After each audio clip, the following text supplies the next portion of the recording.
pag-uusapan natin iba't ibang tipo ng personality ng tao at tips upang sila inyong makasundo, lalo na pagdating sa trabaho. Sa gustong sumali sa talakaya, magpadala po kayo ng mensahe sa Good Morning Kuya text line at social media account sa makikita sa inyong TV screen.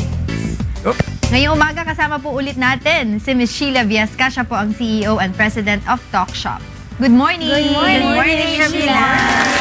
Yan po ang suking-suki. Napihirapan tayo last week. Pero hindi tayo ngayon, wala muna tayong tongue twister. Wala. Pahinga tayo. Wala bang kape? Wala daw kape, kaya medyo pahinga. Pero maganda yung topic natin ngayon ha. Pagkakaroon ng magandang ugali para Iba't ibang personalities. Iba-ibang personalities. Totoo yun eh, no? Sa mga anak mo lang eh. Iba-iba talaga ang personalities ng mga bata. Kahit nga kambal pa eh. Kambal pa sila. Yes, iba-iba talaga. Sa trabaho. Yan. So ano pong unang dapat naming i-consider sa pagkilala ng mga personalities ng mga kasama namin sa trabaho? Yes. Lynn, tama yan. We are born with different types of personalities. And we develop them over time. It's just that some people evolve, others mutate. So, saan ka ba ngayon? Kasi kahit kabataan, pagdating ng edad na 7, at the age of 7, firm na yung personality na yan. It can be enriched by the parents, it can be enriched by schooling, it can mutate over time due to exposure. Ang kagandahan nito, balik tayo sa self-awareness, kahit ano pa yung personality mo, pwede mong mapaunlad yung pagkatao mo pag alam mo. Because if you don't know your personality type, mag-a-adjust ka ng mag-a-adjust sa mga iba-ibang tao. Pati yung sarili mong paniniwala o prinsipyo, may sasakripisyo mo. And that's such a disadvantage. Ang kailangan natin is that brand of personality that brings out authentic leadership. Diba? Ang pinakamahirap kasing pakitunguhan, yung mga taong peke eh. True. Diba? True. Mas mahirap dyan, hindi nila alam na peki sila. Patay mali siya.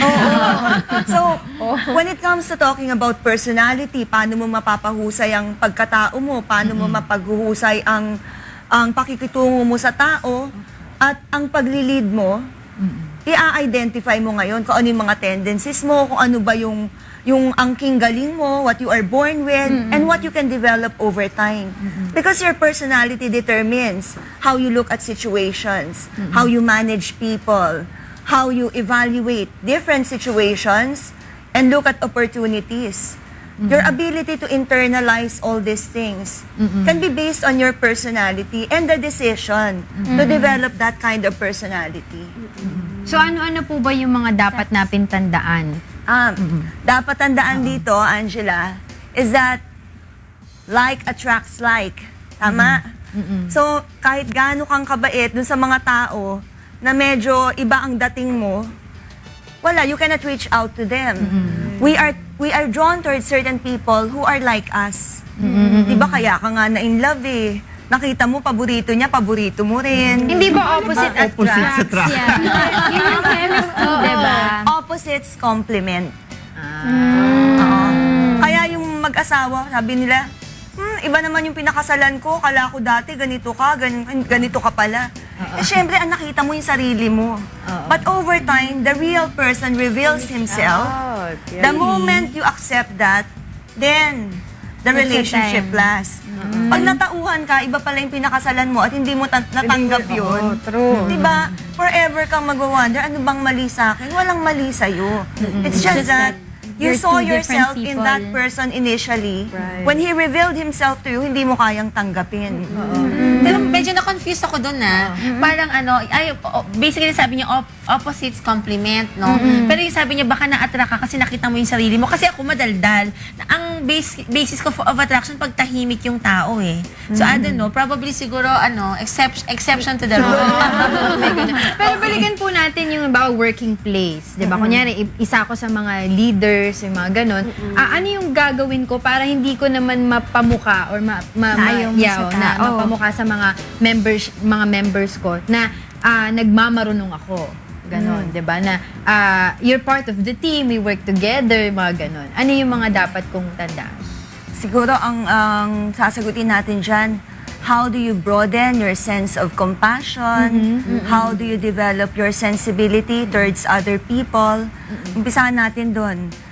We tend to attract people who are like us, and we tend to repel people who have the same negative qualities that we have. O, pag tinanong ko sa inyo, ano ba yung katangian sa isang tao na kinaiinisan nyo? Pag nakita nyo yun, whether it's a customer or it's someone you work with, parang off-balance ka na. O kung Erin, mauna ka. Wala akong maisip ngayon Wala eh. pa. Ako, ayoko ng Backfighter. ayoko ng plastic, saka ayoko ng gaya-gaya. Fighter. Ayoko ng maarte. Ay, sorry, Mark. Yung ano, Arte may may maarting natural, diba? Ano yun? Yung natural. Yan. Pag yun ang katangian na kinaiinisan mo palagi, ikaw yun. So, hindi. Di ba ibalik? Maarte. Buti na lang din tayo Oo, nag-comment. sabi ko wala akong maisip ngayon eh. Maswerte ako. Wrong answer pala. Sabi ni Ate Lynn, maarte. Yan, so, if you understand yourself, alam mo na meron ka mga katangian na makakonect dun sa mga iba-ibang tao. Good or bad. You can connect to people. And once you forge that connection, that relationship, it's easier to understand them. And it's easier for them to understand you. Ngayon, sino ba yung nag-a-adjust? Siyempre, yung may mas alam. Parang yung nagtuturo, hindi naman mag-a-adjust sa'yo yung mga estudyante mo eh. A good teacher will adjust to the learning styles of her students. Likewise, a good leader will adjust to the different personalities in the workplace. And that can only happen kung alam mo kung bakit pala sigaw ka, kung bakit tahimik ka, kung bakit ang bilis mong mag-react. At least kahit wala kang masyadong solusyon, you know, may explain mo. And then you can learn from the situations. Ayan. Ito po, Ms. Sheila, may katanungan po tayo from Joey Pabrea. Paano po kunin ang opinyon ng mga kasamang sadyang tahimik o introverted? Paano makikisama ang isang tulad kung extrovert sa mga introvert para maging smooth ang trabaho? Kaya yung pinag-uusapan natin kanina no, sa makeup room. Kasi may mga tao talagang mga introvert eh. Tapos may mga extrovert naman. Mga introvert yung mga hindi sila, aloof sila, no? Ayaw nila sa tao, ayaw nila makipag-socialize. Introvert naman, anti-social. Yung mga introvert naman yung talagang go-getter, di ba yung mga ganun. Paano po ba yun? Yeah. Thanks for that question, Rina Angela.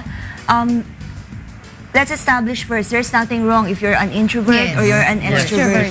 There's nothing wrong kung ano yung personality style mo or personality type mo or leadership style. What is wrong is if you don't know. Ngayon, kung alam mo na introverted ka, you would know that it complements your work style if you work with extroverted individuals. Pag extroverted ka, yung mga taong introverted may be more reflective and they can help better when it comes to planning.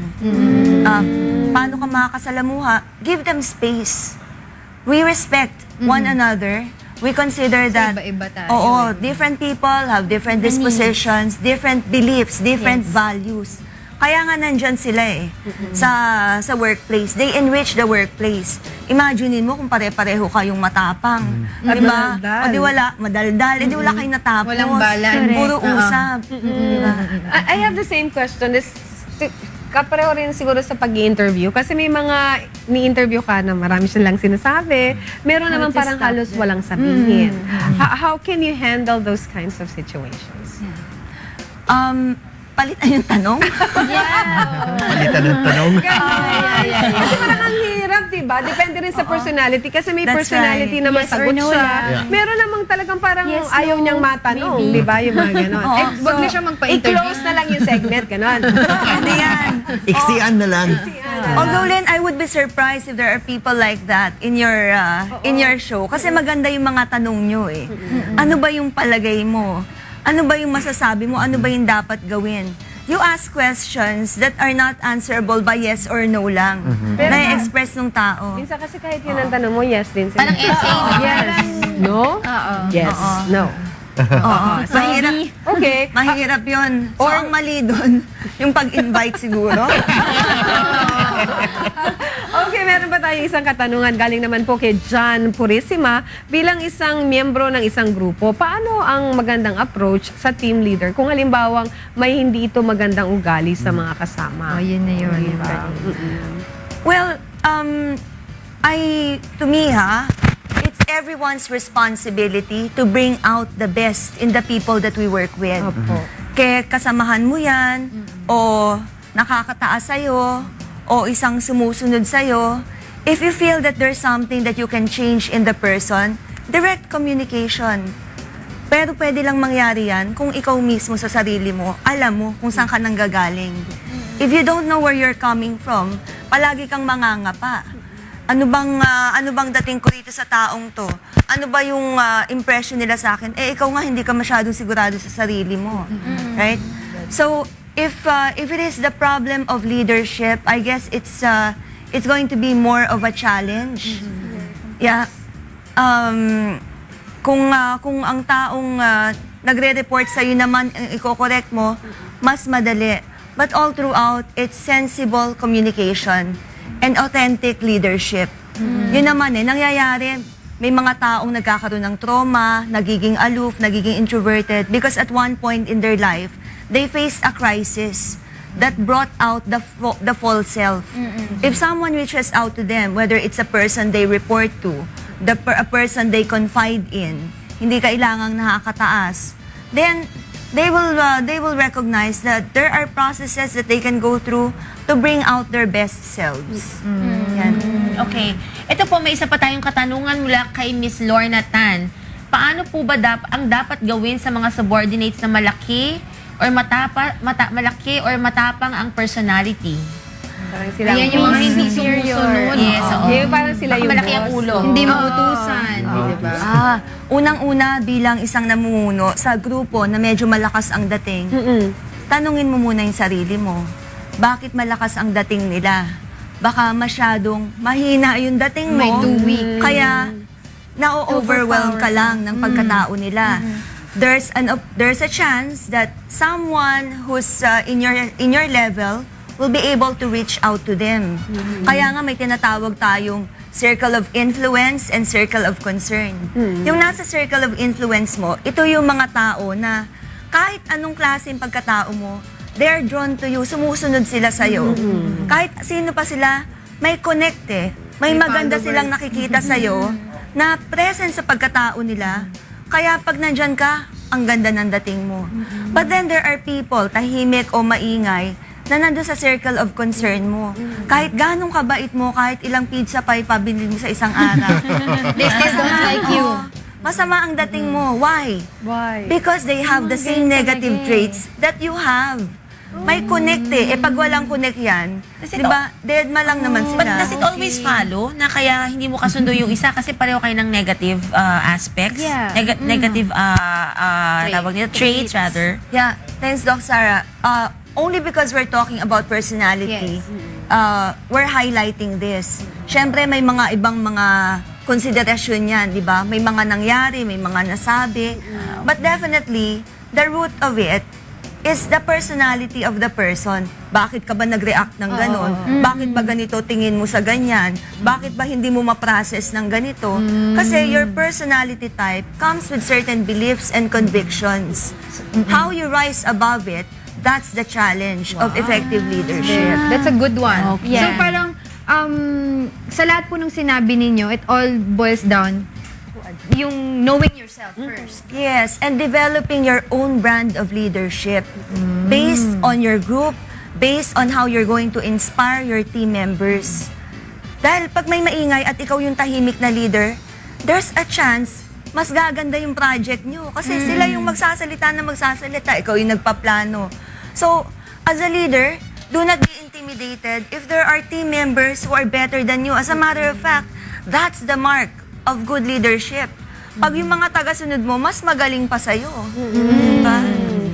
Ayan, ang dami natin natutunan ngayong umaga. Ano? Marami pong salamat sa inyo, Ms. Sheila Viesca. Siya po ang CEO and President of Talk Shop.